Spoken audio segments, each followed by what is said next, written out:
Hi guys, welcome to Conversations via Vinod. Today we are going to meet Mr. Arnaud Faba from Agriculture Box. He's going to talk to us about growing our own vegetables in our balconies and backyards. He's going to explain to us about all the basics and how to start and go about it. Let's meet Mr. Arnaud Faba. Hey Arnaud, welcome. Hello, Vino. Hi, how you doing? Good to see you. I'm doing good. To start with, I have a question about the food industry because being a Yep. sustainable fashion designer, I speak hmm a lot about fashion industry, what fashion industry is doing to the environment, and how this industry is harmful to the earth and everything. But we don't know much about food industry, the vegetable industry, the raw vegetable that we consume, what we buy from stores, the supermarkets. So, can you please tell us more about what is actually happening inside the industry? Well, the situation is pretty grim, if you ask me. Mhm. You have on vegetables and on fruit an average of 7, and you can go to 50 different kinds of chemicals on your herbs, vegetable, and fruit. So that's just the chemical on food. You could have 7 different kinds of chemicals on your herbs. You could have on average 13 to 15 different kinds of chemicals on your strawberries, on your tomatoes. You could have 35 different kinds of chemicals on your apples. You Wow. could have up to 52 different kinds of chemicals on your potatoes. Oh, Okay, so that's just plain crazy. And that is just the different kinds of chemicals. That is, so you have the NPK, you got the synthetic fertilizer they're using. mhm. You have the insecticide, the fungicide, the pesticide. You have the stuff to keep the product, right, for transport. I mean, you got all kind of stuff. You've got apples from Europe that are selling now in 2020 that have been cropped in 2017, 3 years ago, and Oh, kept in silos. Yeah, with a controlled air, with a nitrogen air, and those apple have been coated with a chemical wax stuff, to preserve the apple. So we are eating something full of chemicals that has been cropped 3 years ago and that has absolutely zero nutritional value. I mean, of almost nothing. You have the chemicals in itself, which is a big issue.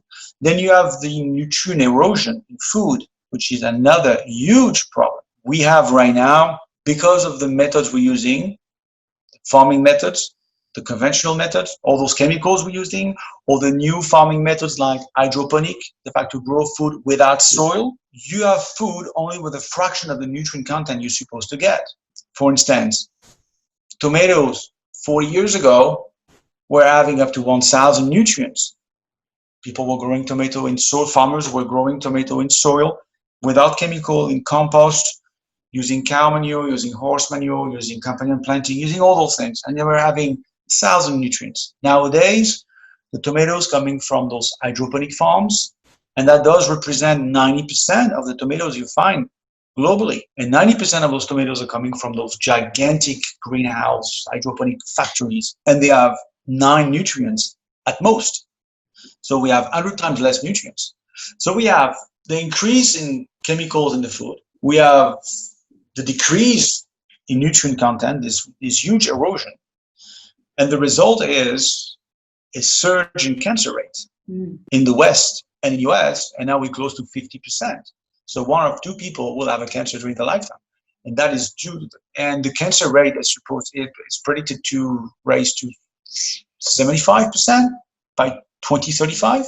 Another thing when we talk about the food industry is the most powerful anti-cancer substance known to man, and it's something that has been identified in the 90s by a group of UK professors. And that compound is called phytonutrients. It kills the cancer cells like right away. It's extremely powerful. And you find this phytonutrient in every vegetable and fruit, but it's got to be grown naturally without any kind of chemicals.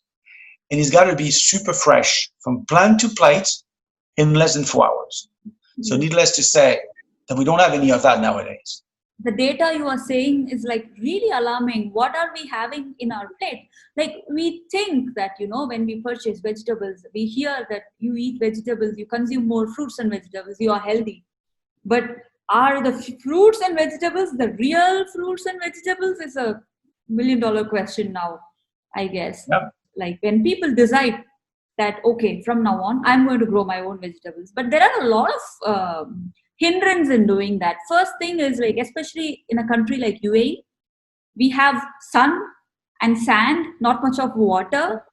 How do Yeah. we handle this situation? The sun situation in UAE is, it will be shocking what I'm telling you, but the sun situation is perfect. The sun is reaching the earth at an angle of 45 degrees, which is absolutely perfect for the plants. It's really the best one you can get. The issue is the heat, especially in summer.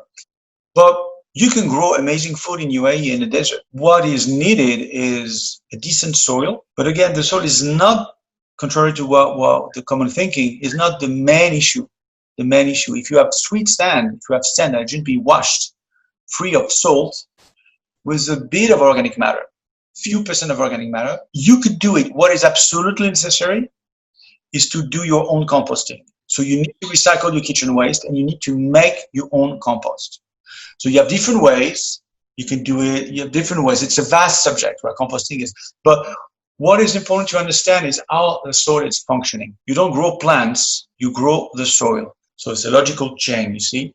And in the soil, what you're growing are those beneficial microbes, the bacteria, the fungi, the protozoa, the nematode, the algae. Those are the ones feeding the plant. In one cup of fertile soil, you will have billions of those microorganisms and a lot of those beneficial microorganisms. So the way to inject this biology, those beneficial microbes in your soil is only through composting, because you're not going to inject, with a syringe one by one, 7 billion microbes. So you have to engage in composting. So even if you just have sand, but if you do your own compost, your biology will terraform the soil for you and will change the structure of the soil. If you keep bringing compost, it doesn't matter if you just have sand. As long as the sand is not salty, it doesn't matter. But you have to engage in composting. And after that, we need those techniques, those ancient techniques, to preserve the diversity of those microbes. Companion planting, you need to plant things that go well together. You need mulching. You need to plant, you need to aerate your soil as much as you can, because those beneficial microbes are breathing like us. So it's first to understand the functioning of the soil. How does it work? And then it's very simple, basically. It's all about microbes. You don't grow the plant, you grow those microbes through composting. So you become a good farmer is a microbiologist, is a soil microbiologist. One more problem that people face is like, for example, I want to grow my own vegetables, what I consume every day. But I don't have space. I just have a tiny balcony at my home, just one balcony. What do I do? If you don't have space, I'm not going to lie to you, that's going to be an issue, because I give you the example of the very best right now in the world, right? And you have a lot of people in Australia. The weather is absolutely perfect in Australia, Southwest Australia or other part of Australia. 2 permaculturists, so 2 professionals, right? 2 organic farmers on a plot of land of 200 square meters, and they commission 100 square meters of pure growing, purpose just for growing. The rest is for spacing, and they grow food. So 2 people grow food using ancient techniques, using composting with a fantastic yield, and they are autonomous in vegetable and fruit for 2 people for the year in 100 square meters. That's kind of the best you could achieve. They are professionals.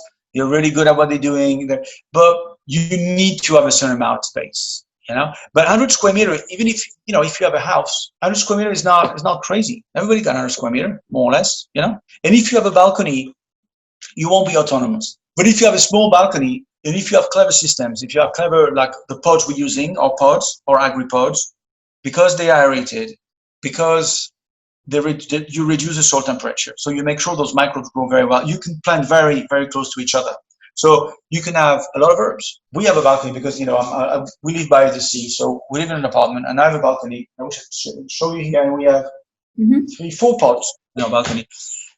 We don't buy herbs. We have all the herbs, at least. Okay. So at least you can do, but you could grow a lot of different things, But after that, it depends on your skills. And it depends on how rich your compost is, how good you are at composting. It's all about that. I mean, if your compost is really, really good, you know what? It takes care of itself. The soil is going to be very fertile, very healthy, and a lot of things are going to be growing. you speak so much about the importance of composting, but my question is, what is composting basically? Composting is when you decompose organic matter. All right, it's the act of decomposing organic matter. You have different ways to do things. What is really important is you just want to decompose stuff to decompose stuff. You want to decompose organic matter in a way that is going to bring out those beneficial microbes. You have three ways that are doing the job. The first is what we call the Boccacci method. You may have heard about that. It's a timeless, an ancient method, Asian method used in Korea for thousands of years, in Japan and Asia. You will take your kitchen waste, mainly your vegetable and fruit. You could be using all of your kitchen waste, but you will have a better result if you only use your vegetable and fruit. So you cut those vegetables and fruit in small pieces. You put them in a fermenter. A fermenter is just a bucket with an airtight lid, right, with a double bottom and a small tap. When you put this kitchen waste in your fermenter, you will add an effective microorganism. So the reaction here is a controlled anaerobic fermentation. So it's a fermentation without oxygen, but controlled because you add this effective microorganism. So it will ferment, and then it will take 3 weeks. So you can decompose that easily, and then use it after 3 weeks.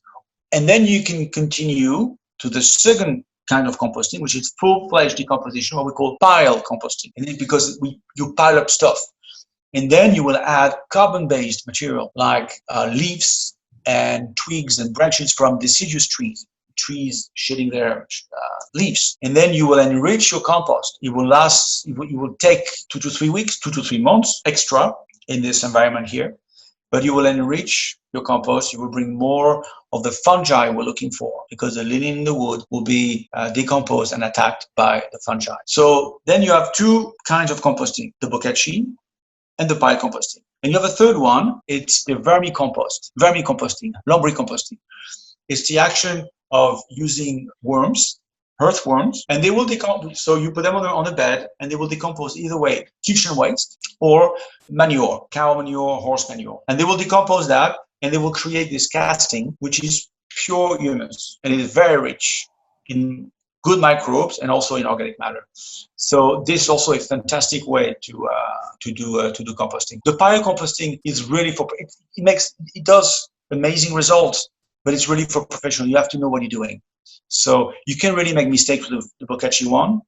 The worm composting, it's also technical because the worms are fragile, But if you live in a nice environment, they will come also naturally on the pile composting. We spoke about the space that we need. We also have to speak about the time that it takes, because now in this modern world, people are very busy running here and there for work to earn money. How do we find? It's a question of priority. You have to find the time. So people have time to watch Netflix, hours a day. People have time to play video games. People have time for stuff like that. So if people don't want to be healthy, it's their choice. But you need to find time when it's really important. If you don't want to care about your family, it's no problem. But it's a question of priority. People need to prioritize what's really important. What I can tell you is, that's another misconception we have, is like we need chemicals because we need the yield. But guess what? The highest yield in the world are organic. How come nobody talks about that?